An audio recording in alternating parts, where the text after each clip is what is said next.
காரைக்கால் அம்மையார் மாதிரி ஒரு மிகப்பெரிய தற்சார்பு நிலை எடுத்த ஒரு பெருமாட்டியை உலகத்துல பார்க்க முடியாது. புரியுதா? காரைக்கால் அம்மையார் மாதிரி ஒரு செல்ஃப் டிபெண்டன்ட் நீங்க பார்க்கவே முடியாது.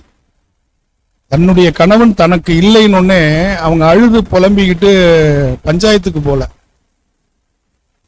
அன்னைக்கு நீதிமன்றம் இருந்தது தெரியுமா?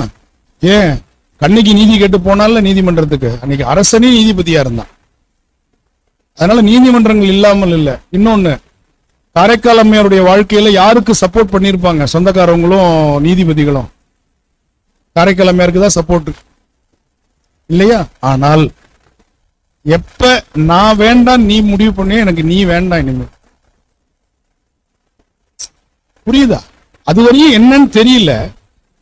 பார்த்துட்டு வந்தவங்க சொல்றாங்க காரைக்கால் அம்மையாருக்கு நம்பிக்கை வரல. போய் பார்க்கறாங்க. பார்த்த உடனே அவன் வேறு ஒரு திருமணம் செய்து கொண்டு புனிதவதின்னு பிறந்த குழந்தைக்கு பேர் வச்சு காலில் விழுந்து கும்பிட்டான்.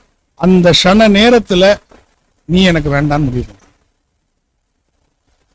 நினைச்சு பாருங்க, ஒரு 18 to 20 வயது காரைக்கால் அம்மையாருக்கு அந்த காலத்துல இருந்திருக்கிறதுக்கு அதிக வாய்ப்பு. ஏன்னா அந்த காலத்துல பெண் பிள்ளைகளுக்கு 12 to 14 வயசுக்குள்ள கல்யாணம் பண்ணிடுவாங்க. சிலப்பதிகாரத்துல வருது. ஆண்களுக்கு 16 to 18. நமக்கு தெரிஞ்சு 18 வயசுல கல்யாணம் பண்ணும். இன்னைக்கு வரையும் 18 வயசு தான் நமக்கு தெரிஞ்சு.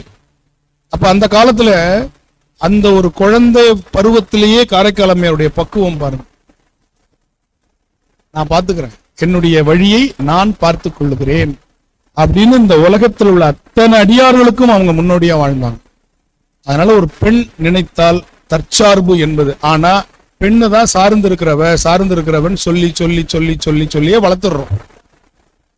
குழந்தை பருவத்திலேயே பெற்றோர்களை சார்ந்திருக்கணும், அதுக்கப்புறம் புருஷனை சார்ந்திருக்கணும், அதுக்கப்புறம் வயசானதுக்கு அப்புறம் பிள்ளையை சார்ந்திருக்கணும், இன்னும் வயசாயிடுச்சுன்னா பேரனை சார்ந்திருக்கணும் அப்படின்னு நாம அந்த குழந்தைக்கு சொல்லி வளர்த்ததுனாலதான் மிகப்பெரிய காரைக்கால் அம்மையாருடைய சரித்திரத்தை நம்ம கொண்டு போகல, அதை நாம் புரிந்து கொள்ளல. அதனால காரைக்கால் அம்மையார் மாதிரி ஒரு தற்சார்பு நிலை எடுத்தவங்க ஆண்கள் கூட கிடையாது. அப்பர் பெருமான் கூட நிலையாமையை பார்த்த உடனே சமணத்துக்கு ஓடி போறார். அவரை திருப்பி கொண்டு வந்தது திலகவதியார் தான். பல பேருக்கு அது சரியா பிடிபடல. திலகவதியார் இல்லைன்னா திருநாவுக்கரசர் வயிற்று வெளியிலேயே மாண்டு போயிருப்பார். இதுதான் உண்மை, நடந்திருக்க வேண்டியது அதுதானே. திலகவதியார் தான் சைவத்தை கொண்டு வந்தாங்க. அவங்களுடைய பிரார்த்தனை தான். அப்ப பெண்களுடைய பிரார்த்தனை எப்பேற்பட்டதையும் சாதிக்கும் என்பதற்கு திலகவதியார் ஒரு மிகப்பெரிய உதாரணம். நான் ஏதோ பெண்களுக்கு இப்ப இது பண்றேன்னு சொல்றது இல்லை. எதுக்குன்னா இன்னைக்கு பெண் பிள்ளைகளை வளர்ப்பதும் பெண் பிள்ளைகளை இது பண்றதும் நமக்கு ஒரு பெரிய சவாலா மாறிட்டு வருது. ஏன்? அந்த பிள்ளைகளை நாம் தற்சார்பு உள்ளவர்களா மாத்தாதனால வந்த வினை.